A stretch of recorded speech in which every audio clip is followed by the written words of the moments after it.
இன்னைக்கு நிறைய பேர் லவ்ங்கிற பேரில் கண்ட கருமத்தெல்லாம் பண்ணிட்டு அதுதான் லவ்னு நம்பிக்கிறோம். உண்மையான லவ்னா என்னன்னு பார்க்கலாமா? பைபிளில் ஒரு அதிகாரமே இருக்குது அன்புக்கு. இப்படி ஒரு லவ்வை தான் நாம் எல்லாரும் ப்ராக்டிஸ் பண்ணணும்னு ஆண்டவர் நினைக்கிறாரு.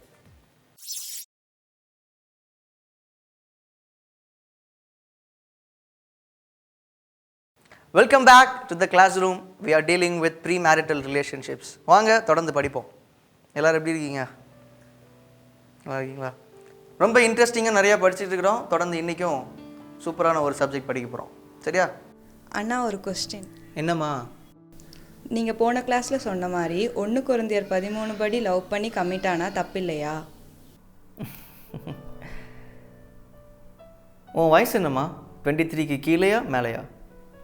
கீழே. நம்ம முன்னாடியே படித்தோம் அந்த அடோலசன்ட் பீரியட் அப்படிங்கிறத பற்றி. அதாவது சைல்டுஹுட்லேருந்து அடல்ட்ஹுட்டுக்கு மாறுற அந்த ஒரு டிரான்சிஷன், ஒரு பாலம் மாதிரி.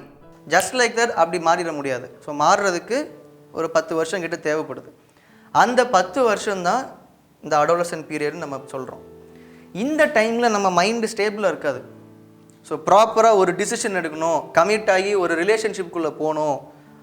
நான் சொன்னேன்ல, மேரேஜுங்கிறது ஒரு சாதாரண ஒரு ரிலேஷன்ஷிப் கிடையாது. ஈஸியாக போயிட்டு பிடிக்கலன்னா வெளியே வர்ற மாதிரி. அது ஒரு மேரிட்டல் கமிட்மெண்ட் இருக்குது. அது ஒரு கவர்னன்டல் ரிலேஷன்ஷிப். அந்த ரிலேஷன்ஷிப்புக்கு போகிற அளவுக்கு ஒரு முக்கியமான டிசிஷன் எடுக்கிற அளவுக்கு நாம் பக்குவப்பட்டிருக்கவே மாட்டோம். நம்ம முழுமையாக ஒரு மேனாக ஒரு உமனாக மாறுறதுக்கான ஏஜ் அது பசங்களுக்கும் பிள்ளைங்களுக்கும் டிஃப்ரெண்ட் ஆகும். அது ஒரு பெண் முழுமையான ஒரு பெண்ணை மாறுறது அரவுண்ட் 22ன்னு வச்சுக்கோங்களேன் ஏஜில். ஒரு பையன் மாறுறதுக்கு 24. ஆண்களுடைய க்ரோத்தை விட பெண்களுடைய க்ரோத் வேகமாக இருக்கும். அதனால தான் பார்த்திங்கன்னா பெரியவங்க பழக்கப்படுத்தின ஒரு விஷயம், எப்பயுமே திருமணத்தில் இணைக்கப்படும் போது ஹஸ்பண்டுடைய ஏஜ் கொஞ்சம் கூட இருக்கணும், பெண்ணுடைய ஏஜ் கொஞ்சம் ஹஸ்பண்டோட கம்மியாக இருக்கணும். அப்போ தான் அந்த மெச்சூரிட்டி லெவல் சிங்க் ஆகும் அப்படின்னு. ஒரே ஏஜில் ஒரே ஏஜ் குரூப்பில் நீங்கள் பார்த்தீங்கன்னா ஒரு பையனை விட ஒரு பெண் மெச்சூர்டாக இருக்கிறதுக்கு அதிகமான வாய்ப்புகள் இருக்குது. எல்லா கேசஸ்லையும் ஒன்றா இருக்க முடியாது. சரியா? அதனால தான் இப்போ லவ் ரிலேஷன்ஷிப்பில் இருக்கும்போது ஒரு ஆண் டக்குன்னு பேக் அடித்து போகிறத விட ஒரு பெண் ஈஸியாக பேக் அடித்து இது செட் ஆகாது, வேணாம், பிரேக்கப்னு போயிடுவாங்க. ஏன் அப்படின்னா தப்பாக ஒரு முடிவு எடுத்துட்டோங்கிற ஒரு ரியலைசேஷன் ஒரு ஆணுக்கு வர்றதுக்கு முன்னாடியே ஒரு பெண்ணுக்கு வந்துடும். இதனால தான் நிறைய பேர் அவள் என்னை விட்டுட்டு போயிட்டா, அவள் என்னை ஏமாற்றிட்டா அப்படின்னு அழுதுகிட்டே ஸ்டேட்டஸ் போடுவோம். வீட்டில் அமைதியாக அடங்கி உட்காந்துருப்போம். இது அதிகமான சூழ்நிலைகளில் பெண்கள் அழுது பார்த்துருக்கீங்களா? என்ன அந்த பையன் ஏமாற்றிட்டு போயிட்டான், என்ன அந்த பையன் விட்டுட்டு போயிட்டான், வேகமாக தலையாட்டுறதை பார்த்தா நிறைய அனுபவங்கள் இருக்கும் போல். பரவாயில்ல, இவனும் பாதிக்கப்பட்டிருக்கான். சரி. ஸோ இந்த மாதிரி வேறு ஏஜ் இருந்தாலும் நம்ம காமனாக பேசிக்கிறதுக்காக ஆவரேஜாக ஒரு 23 வச்சுக்கலாமா? 23னே பேசுவோம். பட் இது ரூல் கிடையாது. அதுக்கு முன்னாடியும் மெச்சூர்டாக மாறுறவங்க இருக்கலாம், அதற்கு அப்புறமும் மெச்சூரிட்டி இல்லாமல் சுற்றுறவங்களும் இருக்கலாம். பட் ஆவரேஜாக 23 வச்சுக்கோங்க. சரி, இந்த ஏஜுக்கு முன்னாடி வரைக்கும் இப்போ நீங்கள் ப்ராசஸில் இருக்கிறீங்க, ஒரு முழுமையான ஒரு மேனாக முழுமையான ஒரு உமனாக மாறலை. அப்படிங்கிறப்போ எதை வச்சு சூஸ் பண்ணுறீங்க? ஒருத்தரை எதை வச்சு பிடிக்குது? ஏன் ஒருத்தரை லவ் பண்ணுறோம்? எந்த விஷயம் பிடிச்சி லவ் பண்ணுறோம் சொல்லுங்களேன். அப்பா அம்மாவுக்கு ஓகேனா அண்ணன் லவ் பண்ணுவாங்களா? அப்பா அம்மா கான்செப்ட் இன்னும் முடியலையா? சரி, குட், ஓகே. வேற? அழகா இருந்தா லவ் பண்ண வேண்டியதான் ப்ரோ. வேற? அண்ணே, ஸ்ட்ரக்சர் நல்லா இருந்தா லவ் பண்ணலாண்ணே. வேற? கேரிங்காக பேசினா பிடிக்கும்ண்ணா. கேரிங்காக பேசினா ஒருத்தரை பிடிச்சிரும். ஓகே. வேற? அண்ணா, பையன் கொஞ்சம் நல்லா கெத்தாக இருந்தா, அப்புறம் கொஞ்சம் ஆட்டிடியூட் காட்டினா ரொம்ப பிடிக்குண்ணா. சரி, இப்போது இந்த ஏஜில் நம்ம யோசிக்கிற நம்ம திங்கிங்கை பாருங்களேன். ஃபஸ்ட்டு அழகு. இதுலேயே டோட்டலாக பாய்ஸ் அவுட்டுன்னு நினைக்கிறேன். மேக்ஸிமம் அழகு தான். அழகை பார்த்து ஒரு கமிட்மெண்ட்டை நம்ம கொடுக்குறோம், ஒரு டிசிஷன் மேக் பண்ணுறோம், ஒரு முடிவு எடுக்கிறோம், ஒருத்தர் விரும்புகிறோம் அப்படின்னா, நான் சொன்ன மேரேஜ் ஒரு கவர்னன்டல் ரிலேஷன்ஷிப் லைஃப் லாங்காக போகுது. அழகை வச்சு மட்டும் ஒருத்தரை பிடிச்சிது அப்படின்னா எவ்வளோ நாளைக்கு போகும்? இப்போ பார்க்க பையன் செம்மையாக இருக்கான், ஹேர் ஸ்டைல்லாம் பாரேன் சூப்பராக இருக்குல்ல அப்படின்னு. அடுத்த வருஷமே அந்த பையனுக்கு வெள்ள முடியாக வந்துச்சுன்னா, திடீர்னு முடி உதிர ஆரம்பித்து ஒரு சன்ஷைன் வந்துருச்சுன்னா, தலையில் தொப்பை விழுந்துச்சுன்னா, பொண்ணுங்களுக்கும் அதே மாதிரி தான். இப்போது கேர்ள்ஸே எடுத்துக்கோங்களேன், அழகு அப்படின்னு எப்போ ஃபீல் பண்ணுறோம்? காலேஜுக்கு வர்றப்போ, ஸ்கூலுக்கு வர்றப்போ, வெளியே வெட்டிங் பார்ட்டிஸ் ஏதாவது ஃபங்க்ஷன்ஸ்னு வர்றப்போ பார்க்குறோம். நம்ம எப்படி இருப்பாங்க பார்க்க? நல்ல வானத்துலேருந்து இறங்கின தேவதைகள் மாதிரி நல்லா நீட்டாக ட்ரெஸ் பண்ணி ஆர்னமெண்ட்ஸ்லாம் போட்டு செமையாக மேக்கப்லாம் ஒரு 2-3 கோட்டிங் ஏற்றிட்டு, ஓகே சூப்பர், அழகாக இருந்தால் லவ் பண்ணலாம் போலையே அப்படின்னு தோணும். சரி, அதே பொண்ணு வீட்டுக்கு போகிறீங்க,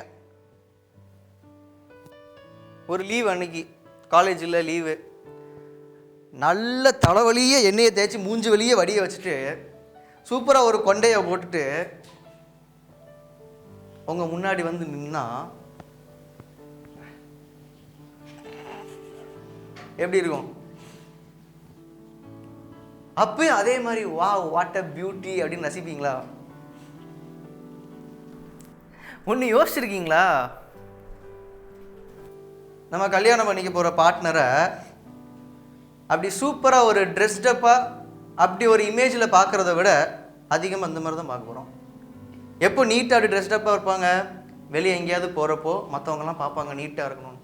அதே இது வீட்டுக்குள்ளே ஐயோ புருஷன் பார்ப்பாங்களான்னு எப்பயும் கழுத்து நிறைய நகையை போட்டு சூப்பராக நீட்டாக ட்ரெஸ் பண்ணிட்டு கவுன் போட்டு எந்த வீட்லையாவது நம்ம அம்மா மாரை பார்த்துருக்கீங்களா அப்படி வீட்டில்? ஸோ அப்படி அழகு இல்லாதப்போ அந்த லவ்வு எப்படி நிற்கும்? நான் சொன்னேன், இந்த ஏஜில் மைண்டு நிற்காது, ஓடிட்டே இருக்கும், தாவிட்டே இருக்கும், மனம் ஒரு குரங்குன்னு சொல்லுவாங்க. இப்போ நான் 12th படிக்கிறேன், என் கிளாஸில் உள்ள ஒரு பொண்ணு எனக்கு பிடிச்சிருக்கு, செம்ம அழகாக இருக்கா, சூப்பரு. அடுத்து காலேஜ் போகிறேன், அவளை விட பெட்டரா, அவளை விட சூப்பர் அழகா க்யூட்டாக இன்னொரு பொண்ணை பார்க்குறேன், என்ன தோணும்?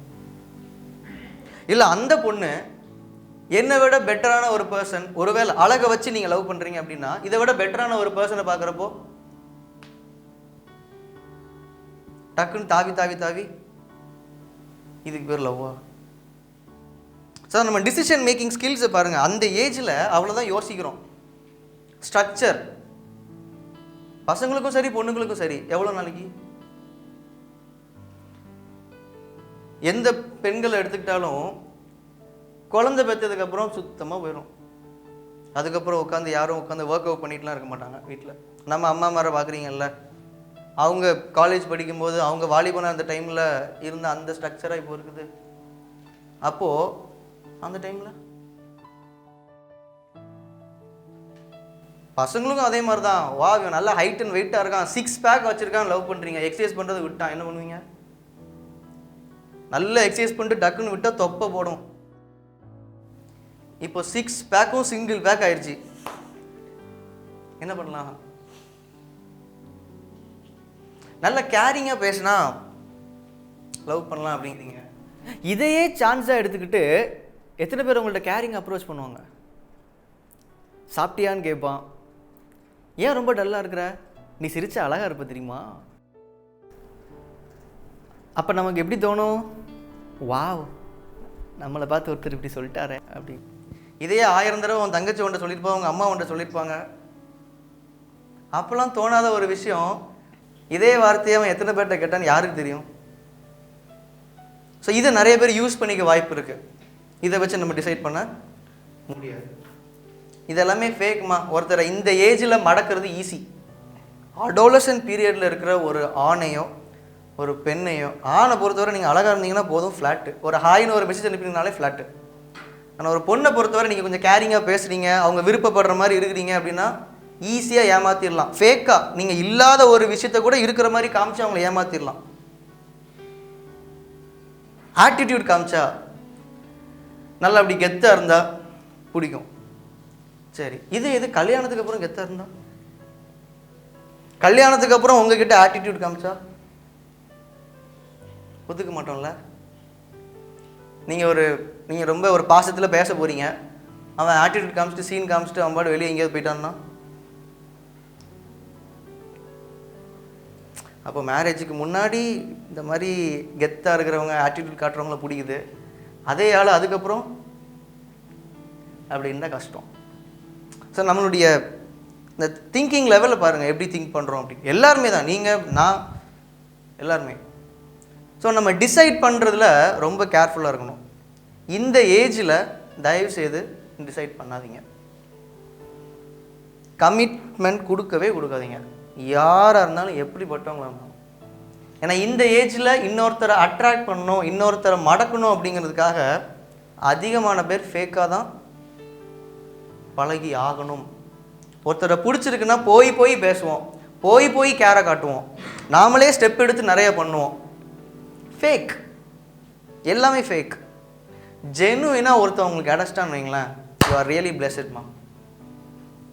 ஜெனுவினான ஒரு பர்சன். நீங்கள் ஆசைப்படும் போதே இப்படி அப்படி நிறைய விஷயம் யோசிப்பீங்க. இது எல்லாத்தையுமே ஒருத்தவங்கள்ட்ட ஃபேக்காக காட்ட முடியும். ஆனால் எதையுமே ஃபேக்காக க்ரியேட் பண்ணாமல் ஜெனுவினாக ஒரு பர்சனை நீங்கள் பார்த்துட்டீங்கன்னா அது பெஸ்ட் லைஃப். அண்ணா, ஒருத்தவங்க ஜெனுவனாக இருப்பாங்கன்னா அவங்கள பார்த்து எப்படி கண்டுபிடிக்கிறது? ஒருத்தர் ஜெனுவினாக இருக்கிறாங்க அப்படின்னா அது பார்த்தவொன்னே கண்டுபிடிக்க முடியாது, பழகுனா தான் கண்டுபிடிக்க முடியும். ஆனால் இந்த வயசை பொறுத்தவரை உங்களால் பழகுனாலும் கண்டுபிடிக்க முடியாது. ஏன்னா டிசிஷன் மேக்கிங்கில் நம்ம ஸ்டேபிள் அல்ல, நம்மளால் ப்ரெடிக்ட் பண்ணவே முடியாது. அண்ட் இந்த வயசில் ஜெனுவினாக ஒருத்தரை பார்க்குறதும் கஷ்டம். நீங்கள் இந்த ப்ராசஸ் ஆஃப் டெவலப்பிங்கில் இருக்கீங்கன்னா அவங்களும் அதே தானே. அவங்களும் அந்த ஏஜை தாண்டுற வரைக்கும் அவங்க எப்படி ஒரு கம்ப்ளீட்டாக ஒரு ஜெனுவின் பர்சனாக மாறுவாங்க? ஸோ இந்த டைமில் நீங்களும் ப்ரிப்பேர் ஆகிட்டு இருக்கீங்கன்னா அவங்களும் ப்ரிப்பேர் ஆகிட்டே இருப்பாங்க. அரைகுறையாக ப்ரிப்பேர் ஆகிட்டு இருக்கும்போது சொன்னேன்ல, குக்கரில் சோறு வெந்துட்டு இருக்கும்போதே கையை உள்ளே விடுறது தான். ஸோ இன்னும் நிறைய விஷயங்கள் நம்ம படிக்க போகிறோம். எக்ஸைட்டிங்காக புது புது விஷயங்கள், யூஸ்ஃபுல்லான விஷயங்கள் நிறைய படிப்போம். அடுத்த கிளாஸில் மீட் பண்ணலாம். Okay, stay tuned. Until then, bye. This is ஃபினி சைனிங் ஆஃப். மிஞ்சி போனால் ஃபஸ்ட் நைட் தாண்டி உங்கள் மூளை மேரேஜை பற்றி அடோலசன்ட் பீரியடில் யோசிக்க தெரியாது. நீங்கள் தாராளமாக சூஸ் பண்ணுங்கள். லைஃப்குள்ளே போனதுக்கப்புறம் அது தப்புன்னு தெரிஞ்சால் திரும்ப வர முடியாது, அதுக்காக டிவோர்ஸ் பண்ணவும் முடியாது, பல்ல கடிச்சிட்டு வாழ்வீங்க, சில்வர் ஜூப்ளி கொண்டாடுவீங்க. பார்க்குறவங்க என்ன நினைப்பாங்க? சும்மா இப்போதைக்கு ஒரு டைம் பாஸுக்கு லவ் பண்ணிக்கலாமா? சின்ன பசங்களாம் லவ் பண்ணிட்டு சுற்றிட்டு இருக்கிறாங்க, கடைசி வரைக்கும் சிங்கிளாகவே இருக்கேன்.